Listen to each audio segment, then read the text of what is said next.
성경에는 하나님을 찬양하는 많은 노래들이 있습니다. 출애굽기 15장에서 홍해를 건넌 모세가 하나님을 찬양하고 이어서 미리암이 노래하는 장면이 있습니다. 사무엘상 2장에는 잉태하지 못하던 한나가 사무엘을 가지게 되므로 감사의 노래를 부르는 장면이 나타나 있기도 합니다. 여러분 잘 아시는 내용으로 구약 성경에서 150편이나 되는 시편 역시 하나님을 찬양하는 노래들로 가득 차 있습니다. 신약 성경에 오면 성탄절이면 자주 불려지는 글로리아, 천사들의 찬양이 누가복음 2장 14절에 기록되어 있고 이어지는 2장 25절부터는 예수님을 본 시몬의 찬양이 기록되어 있기도 합니다. 그렇게 보면은 이 누가복음에 노래가 많이 기록되어 있는 것 같습니다. 오늘 본문은 The Magnificat, 마리아의 찬가입니다. 찬양, 노래 해서 praise, song 이렇게 부를 수도 있는데 Magnificat이라고 하는 이유는 라틴어로 된 성서에서 찬양한다는 뜻을 가진 마그니피카트라는 단어가 첫 구절에 나와서 이렇게 이름 붙이게 된 것입니다. 예수님을 잉태한 마리아의 노래입니다. 성경에는 예수님의 탄생 기사에 대한 기록이 마태복음과 누가복음에 기록되어 있습니다. 천사의 수태고지 및 잉태, 베들레헴으로 가는 과정이나 말구유 탄생, 동방 박사들의 예수님 경배나 목자들의 경배 이야기 같은 것들이 자세히 기록되어 있습니다. 그 이야기 속에 마태복음은 요셉을 중심으로 하여 이야기를 전개하고 있고 누가복음은 마리아가 중심으로 등장하고 있다는 차이를 보입니다. 누가복음의 기록자가 찬양, 노래라고 하는 특징을 가진 것과 함께 여성에 대한 깊은 관심을 가지고 성경을 기록했다는 점도 주목해 볼 만합니다. 여하튼 그래서 오늘 본문에 이 마리아의 노래가 찬가가 들어 있습니다. 오늘 본문은 크게 두 부분으로 나누어서 살펴볼 수 있습니다. 46절에서 50절까지는 하나님께서 마리아에게 하신 일이 담겨져 있고 51절부터 55절까지는 하나님께서 예수님을 통해 세상에 하신 일이 소개되고 있습니다. 그 대목을 천천히 살펴봅시다. 먼저 첫 번째 부분으로 하나님께서 마리아에게 하신 일입니다. 그녀에게 하신 하나님의 두 가지 일이 소개되어 있는데 하나는 48절에 나타나 있습니다. 주님께서 이 여종의 비천함을 돌보셨다는 것입니다. 나사렛에 가면 수태고지 기념교회가 있습니다. 수태고지는 천사 가브리엘이 마리아에게 예수님의 잉태 소식을 알린 것을 말합니다. 그걸 기념하는 장소에 교회가 세워진 것입니다. 교회 내부 사진들을 보게 되면 그 장소가 동굴처럼 되어 있는 것을 볼 수 있습니다. 일전에 이스라엘의 가옥 구조에 대해 설명드린 적이 있는데 이스라엘의 전형적인 집의 구조는 4개의 방이 있는 형태라고 했습니다. 피어찜마 하우스, 포룸 하우스죠. 그 방 중 하나가 마구간으로 이용되었다고도 했습니다. 단층으로 할 때는 그렇고 복층으로 하면 아래쪽에 마구간을 두고 난방의 효과를 기대하여 짓기도 했다 했습니다. 그런데 복층으로 집을 짓기 위해서는 많은 돈이 필요로 한데 목재, 석재 가격이 만만치 않아서요. 그래서 부유하지 않은 경제적인 여유가 없는 사람들은 자연 동굴을 이용하여 집을 짓는 형태를 가졌다 했습니다. 예수님 탄생 기념 교회를 가보아도 동일하게 동굴의 형태로 되어 있습니다. 마찬가지로 마리아의 수태고지 교회를 가보아도 동굴로 되어 있는 것입니다. 경제적으로 넉넉하지 않은 형편의 그녀를 하나님께서 선택하시고 그를 돌보셨던 것입니다. 마리아는 자기를 가리켜 비천한 종이라고 합니다. 비천하다는 뜻은 신분이 낮고 천하다는 말입니다. 마리아는 이제 목수의 아내가 되는 자로 당시 목수는 육체 노동을 하는 자로 사회적 지위가 상위 계층에는 속하지 않은 직업이었습니다. 경제적인 여건으로도 사회적 지위로도 세상의 기준에서 내세울 것이 없는 자, 그녀였던 것입니다. 그런 자를 하나님께서 돌아보십니다. 그러나 단지 이것은 그런 세상적인 차원만의 고백으로 남지 않습니다. 마리아는 자신을 종으로 표현하는데 실제로 마리아가 노예 신분으로 자유가 없는 자라는 뜻은 아닐 겁니다. 대신 마리아는 높으신 하나님이 찾아오시니 자신의 한없이 낮음과 자금을 고백하게 되었던 것입니다. 그래서 스스로를 종으로 표현하며 누구보다 높고 깊고 크신 하나님을 찬양합니다. 그 높으신 하나님께서 낮은 자를 돌보셨다는 것입니다. 여기서 돌보셨다는 말은 세심하게 살피고 관찰하여 보신다는 뜻입니다.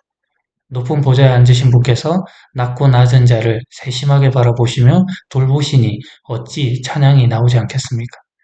마리아가 하나님의 이 높으심을 찬양하고 있는 것입니다. 계속해서 그녀는 하나님께서 자신에게 하신 일을 이렇게 고백합니다. 자신에게 하신 두 가지 일, 하나는 비천한 종을 돌보신 하나님, 그리고 다른 하나는 49절에 전능하신 분이 그녀에게 큰 일을 행하셨다는 것입니다. 큰 일, 중요한 일, 위대한 일을 보이셨다는 것입니다. 성령으로 잉태하여 예수님을 회임하게 된 것에 대한 놀라움이 담긴 마리아의 고백일 것입니다. 누가복음 8장에 가면 예수님께서 제자들과 갈릴리 건너편 거라사 마을들을 다니시면서 마을에 닿으셨는데 거기서 귀신을 쫓아내는 장면이 있습니다. 레기온, 군대라고 하는 이름으로 많은 귀신이 들린 자의 병을 고쳐주셨습니다.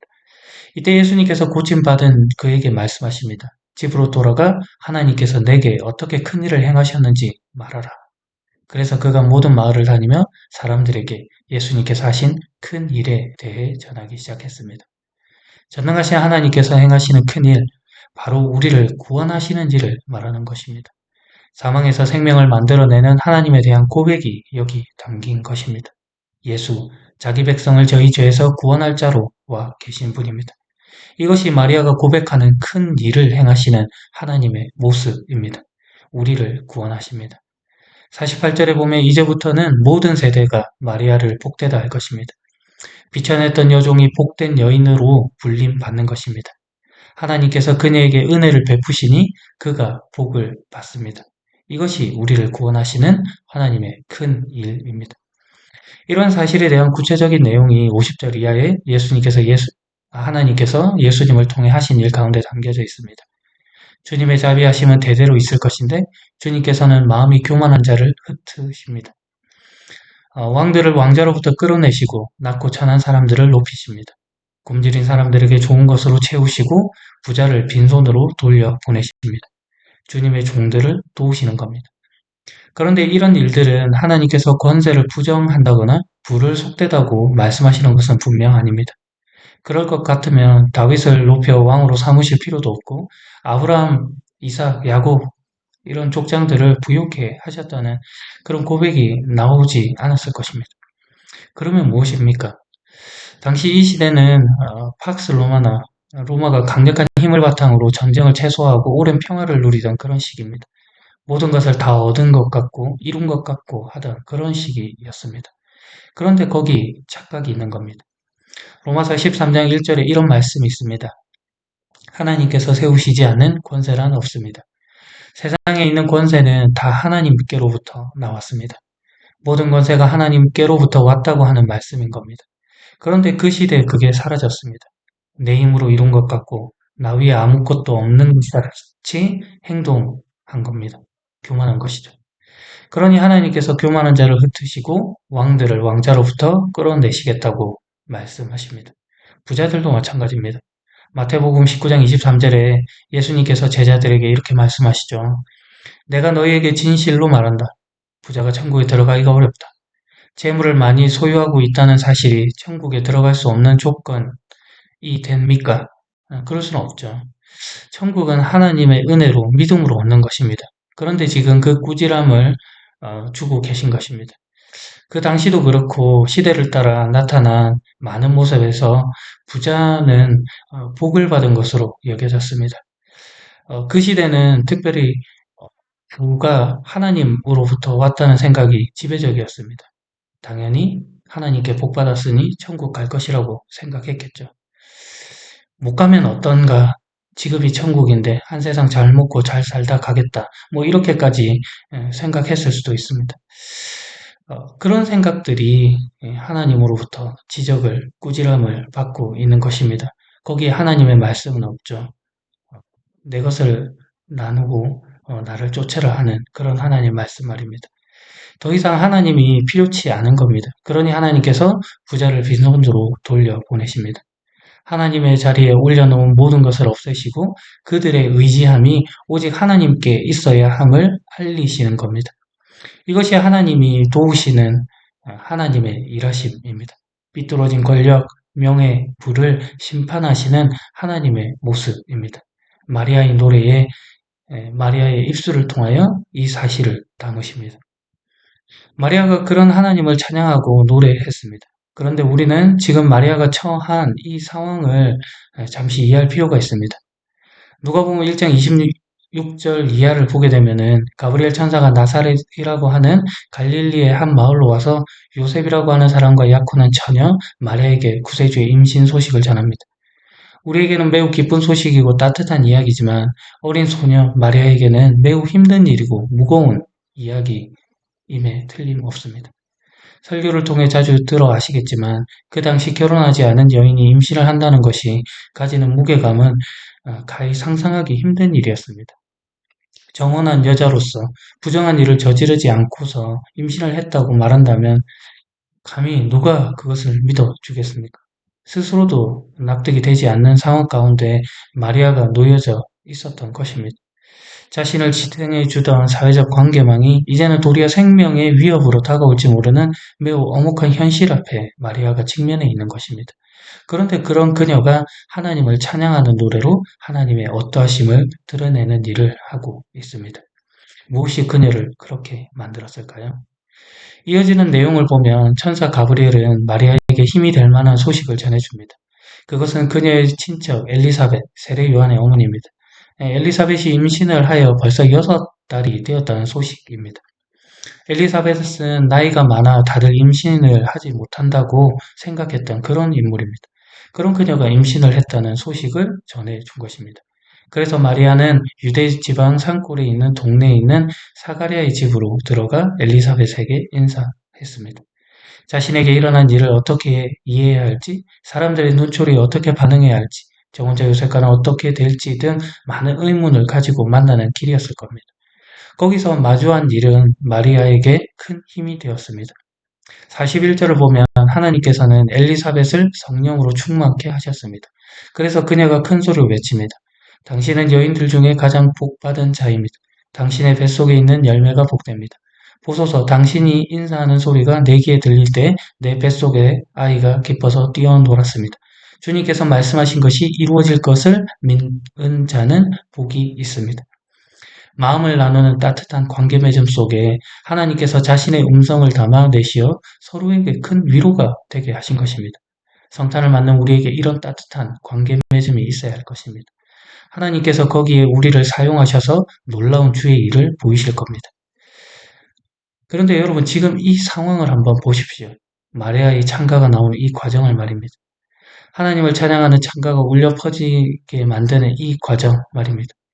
예수님의 탄생이 말해지고 성령의 충만함이 있고 서로에게 큰 위로가 있고 하나님을 찬양하는 일이 있지만 이 놀라운 일의 연속 속에 따지고 보면 매우 힘든 상황이 계속 유지되고 있는 것입니다. 마리아는 미혼모가 될 위기에 있고 사회적 배경을 잃을 큰 위협 가운데 있는 겁니다. 그런데 더 놀라운 점은 이 일이 하나님이 만드신 것이라는 점입니다. 마리아를 택하셔서 잉태케 하지 않으셨다면 결코 고민할 필요도 없이 아무렇지 않게 지나쳐 갈 그런 일이라는 겁니다. 그런데 하나님께서 지금 마리아를 뽑으시고 자신의 일을 맡겨 그녀를 통해 세상의 뜻을 보이십니다. 이 진행 과정. 우리에게는 늘 하나님이 꼭 그렇게 하셨어야 하나 하는 의문이 있고 안 그랬으면 하는 마음이 굴뚝같이 있지만 하나님께서는 교만한 자를 흩으시고 천한 자를 높이시고 굶주린 자들을 좋은 곳으로 채우시기는 그런 일들을 꼭 만드셔야 하기에 이런 일들을 주신다는 점입니다. 오늘 우리가 마주하는 이 엄혹한 현실 곳곳에 하나님의 숨결이 녹아 있다는 말입니다. 무슨 일을 보이시려고 이렇게 하시나 하는 기대를 품게 만드십니다. 그것이 일하시는 하나님의 모습입니다.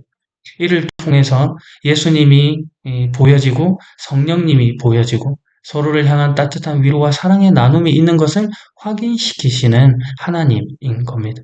그래야 결국은 오늘 마리아의 찬가와 같이 우리 입술에 하나님을 찬양하는 고백을 가득 채우십니다. 이것이 오늘 본문을 통해 보이시는 하나님의 나타나심입니다. 찬양은 언제나 늘 내가 하지 않았음을 고백하는 놀라움을 수반하는 행위입니다. 나는 아무것도 한 것이 없는데 일어난 일들이 감히 나의 생각을 넘어서는 것이기에 경탄을 하지 않을 수 없다는 것입니다. 오늘 마리아의 찬가 속에 담긴 하나님의 행위는 하나님이 얼마나 위대한 분이시며 우리의 생각을 넘어서시는 분인가를 보여줍니다. 세상의 가치로 측량할 수 없으며 세상을 외면하지도 않으시는 분이십니다. 낮고 찬한 사람을 높이시고 굶주린 사람들을 좋은 것으로 채우시고 주님의 자비를 대대로 나타내시는 그런 분이시죠. 그러니 마리아의 고백과 같이 우리 역시도 죄와 사망 가운데 자유함을 얻은 하나님의 백성된 존재로서 감사와 영광을 돌려 드림이 마땅하지 않겠습니까? 오늘 대림절 네 번째 주 성탄이 가까운 이때에 우리가 마땅히 돌려드려야 할 찬송의 모습은 무엇입니까? 오늘 여러분들이 그런 고민 속에 하나님을 발견해 가시기를 소망합니다. 마지막 이야기로 설교를 마무리할까 합니다. 마그니피카트, 찬가라는 단어를 보면서 음계는 언제부터 쓰여지기 시작했을까 생각해 보았습니다. 그리고 찾아보았습니다. 도레미파솔라시도 하는 게 이런 말입니다. 찾아보니까 이탈리아의 음악 이론가인 기도 다레초에 의해 처음 쓰여졌다고 합니다. 정확히 말하자면 도부터 라까지 6음계로 시작하다가 이후 시가 추가되었습니다. 성무일과의 저녁 기도 중에 성 요한 찬가에서 따온 것입니다. 라틴어로 된 찬가의 각 식구의 첫 음절을 본땄습니다. 우트, 레, 미, 파, 솔라. 이 우트가 이제 발음상의 편의를 위해 하나님, 도미누스라는 말로 대체가 되어서 그 도미누스의 첫 글자 도로 쓰여지기 시작했습니다. 근데 이 도미누스, 주님인 것이죠. 근데 나머지 레, 미, 파라솔라, 시 이것도 참 뜻이 재밌습니다. 레는 반향, 울림, 여운을 나타내고 하나님의 음성을 뜻합니다. 미는 기적, 하나님의 기적을 뜻하고요. 파는 가족, 하나님의 제자들, 그리고 솔은 구원, 하나님의 사랑을 뜻합니다. 라는 하나님의 입술, 사도들의 약자이고 시는 거룩을 뜻하는 말입니다. 처음 도를 하나님 알파로 그리고 마지막 도를 하나님 오메가로 생각해서 처음과 나중 되신 하나님, 시작과 마침이 되시는 하나님을 뜻하여 생각하기도 했습니다.